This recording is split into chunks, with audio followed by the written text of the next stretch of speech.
The South China Sea shimmers under a blazing sun. It's a scene of breathtaking beauty, but beneath the surface lies a dangerous reality. This is the West Philippine Sea, and it's here that the Philippines faces its greatest challenge. China's shadow looms large, its vessels a constant presence, testing our resolve, encroaching on our waters, threatening our fishermen. But the Filipino people are resilient. We've faced downstorms before, both literal and figurative, and we will not be cowed. The Philippines stands at a crucial crossroads. With China's growing influence in the West Philippine Sea, how can our nation respond? In this video, we'll explore a strategic, multifaceted plan to defend our sovereignty, economy, and national security. We cannot, we must not, rely solely on the bravery of our fishermen. These men and women, who have for generations ventured into the open seas, are the lifeblood of our coastal communities. Their courage is undeniable, but it is not enough to safeguard our sovereignty. They deserve to fish their own waters without fear, without intimidation. The waters they navigate are not just a source of livelihood, but a part of our national heritage. Every cast of their nets is a testament to our rich maritime history. The first line of defense must be a strong one, a modern military capable of deterring aggression. This is not just about having a presence, it's about having a formidable force that can respond to any threat with precision and strength. This means investing in our Navy, equipping it with the ships and technology it needs to patrol our waters, ensuring that our maritime boundaries are respected. Advanced radar systems, state-of-the-art communication tools, and well-trained personnel are essential components of this strategy, to stand as a visible deterrent to any who would violate our sovereignty. A strong naval presence sends a clear message. Our waters are protected and any incursion will be met with a swift response. But it's not just about ships on the water. Our defense strategy must be multifaceted, incorporating various elements to create a comprehensive shield. We need eyes in the sky, advanced patrol aircraft, capable of long-range surveillance and rapid response. These aircraft can cover vast areas, providing real-time intelligence and ensuring that our forces are always one step ahead. Drones capable of monitoring our vast maritime territory, offering a persistent watch over our waters. These unmanned systems can operate in conditions that would be challenging for manned aircraft, providing a continuous presence, providing early warning of any encroaching activity. With advanced sensors and communication links, these drones can relay critical information to our command centers, enabling timely and effective responses. And on land, we need coastal defense systems, strategically placed to protect our shores. These systems are our last line of defense, capable of neutralizing threats before they reach our islands. Missiles capable of defending our islands, ensuring that any hostile force is met with overwhelming firepower. These defenses are a critical component of our overall strategy, providing a layered approach to security, sending a clear message that any act of aggression will be met with swift and decisive force. Our commitment to defense is unwavering, and our capabilities are continually being enhanced to meet emerging threats.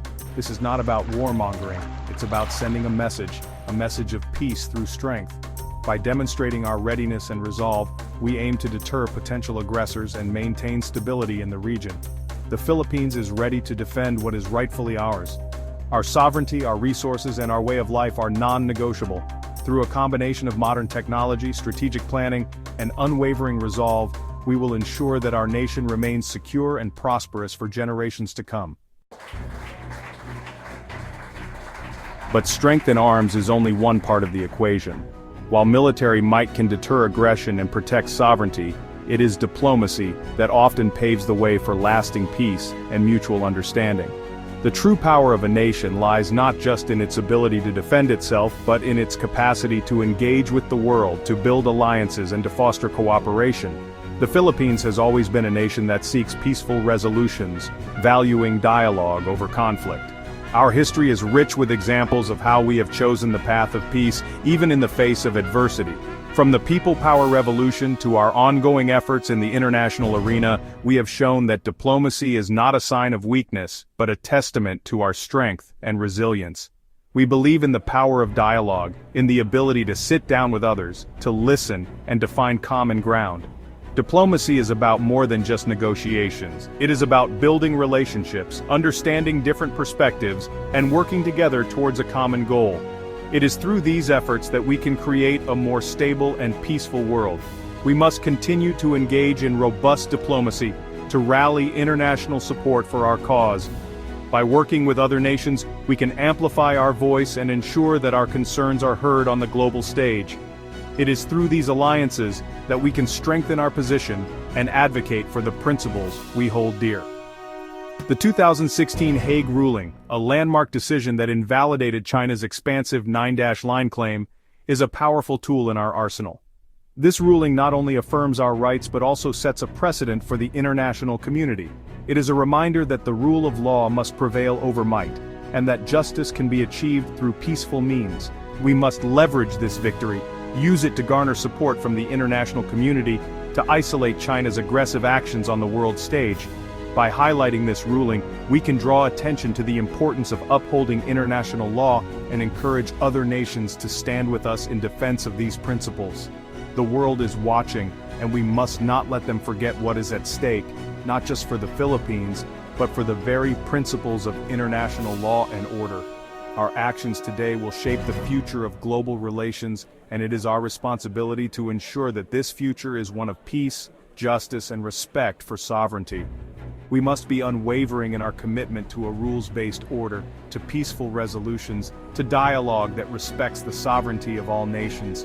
It is through these efforts that we can build a better world, one where conflicts are resolved through understanding and cooperation, and where every nation, big or small, has a voice in shaping our collective destiny. We cannot, however, be naive. The global economic landscape is complex and ever-changing, and we must navigate it with both caution and ambition. We must be realistic about the challenges we face, about the economic realities of our world. Our economy is intertwined with global markets, and this interdependence brings both opportunities and risks. China's economic influence is undeniable, but we cannot allow ourselves to be beholden to any one nation.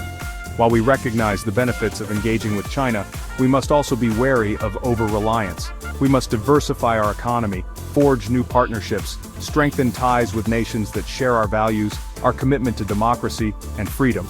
This means looking beyond traditional alliances and exploring new avenues for collaboration. Japan, South Korea, Australia, these are nations with robust economies and a shared vision for a stable and prosperous region. By working together, we can create a network of mutual support and growth. The European Union, these are all nations that understand the importance of a free and open Indo-Pacific. They bring with them a wealth of experience and resources that can help us build a more resilient economy. Nations that are willing to stand with us against coercion and intimidation. Together, we can uphold the principles of sovereignty and self-determination. We must attract foreign investment, create a business environment that encourages growth and innovation. This involves not only improving infrastructure but also fostering a culture of entrepreneurship and creativity that allows the Filipino people to prosper. Economic growth should translate into better living standards for all, ensuring that every Filipino has the opportunity to succeed, to build a future free from economic dependence. We must empower our youth, support our innovators, and create pathways for sustainable development. This is not just about economics, it's about national security. A strong economy underpins a strong nation capable of defending its interests and maintaining its sovereignty, about ensuring that our fate is in our own hands. By forging new partnerships and diversifying our economic ties, we can build a future that is secure, prosperous, and truly independent. But in all of this, in the pursuit of defense and diplomacy, we must never forget the human cost of this conflict. The Filipino fishermen, their livelihoods threatened, their safety at risk, they are the ones on the front lines of this struggle. We must provide them with the support they need, the protection they deserve. The Philippine Coast Guard must be given the resources to increase patrols, to ensure that our fishermen can fish in peace without fear of harassment or intimidation. We must invest in sustainable fishing practices, help our fishermen adapt to the changing environment, and ensure that their way of life, a way of life that has sustained generations, is not lost. They are the stewards of our seas, and we must stand with them, protect them just as they protect our waters. The challenges we face are complex, but we are not without options. We must be strategic, multifaceted in our approach. Hybrid deterrence, a combination of economic, diplomatic, and military measures, is essential. We must be willing to impose costs on those who violate our sovereignty, to target Chinese firms engaged in illegal activities in our waters with sanctions, to send a clear message that their actions have consequences. At the same time, we must strengthen our defenses against cyber attacks, against espionage and sabotage. The digital realm is the new battleground, and we must be prepared to defend ourselves in this domain just as fiercely as we would defend our physical borders. This is a new kind of warfare, one that requires vigilance, investment, and a commitment to staying ahead of the curve. The road ahead will be long and it will be fraught with challenges. But the Filipino people have faced adversity before, and we have always emerged stronger. We are a nation of survivors, of fighters, of dreamers. Our sovereignty is not negotiable. It is the foundation upon which our nation is built, the birthright of every Filipino. With a clear strategy, with unity of purpose, with the courage of our convictions, we will prevail. We will defend our waters, protect our people, and secure our future. The time for complacency is over. The time for action is now. The road ahead is challenging, but through defense, diplomacy, economic resilience, and unity, the Philippines can stand strong. Our sovereignty is non-negotiable, and with a comprehensive strategy we can secure our nation's future.